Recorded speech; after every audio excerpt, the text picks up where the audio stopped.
নাহমাদুহু ওয়া নুসাল্লি আলা রাসূলিহিল কারীম আম্মা বা'দ। সম্মানিত দর্শকবৃন্দ, চন্দ্র মাসের যে মাসটি বর্তমান চলতেছে এই মাসটি হলো শাবান মাস, এরপরই রমজান মাস।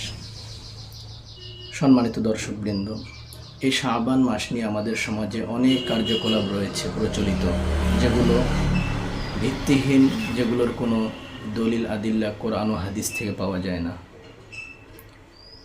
কিন্তু একেবারেই যে এই মাসে কোনো ফজিলত নেই কথাটা এমন নয়।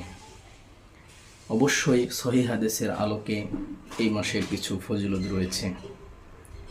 যেমন হাদিস শরীফে এসেছে, সহিহ এবং মুসলিম শরীফের হাদিসের মধ্যে, যে রাসূলুল্লাহ সাল্লাল্লাহু আলাইহি ওয়াসাল্লাম এই মাসে বেশি বেশি রোজা রাখতেন।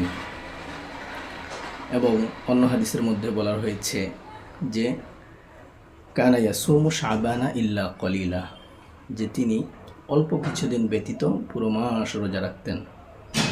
তাহলে আমরা সহিহ হাদিস থেকে পেলাম যে রাসূলুল্লাহ সাল্লাল্লাহু আলাইহি ওয়াসাল্লাম এই মাসে রোজা রাখতেন এবং সাহাবাদেরকে রোজা রাখতে বলেছেন, সাহাবারাও রোজা রেখেছেন।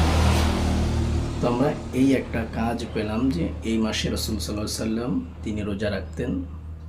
অবশ্যই আমাদেরকে এই নফল রোজা রাখা দরকার এবং নিসফে শাবান সেটাও আমরা পালন করব, যতটুকু সহিহ হাদিস দিয়ে সাব্যস্ত ততটুকুই।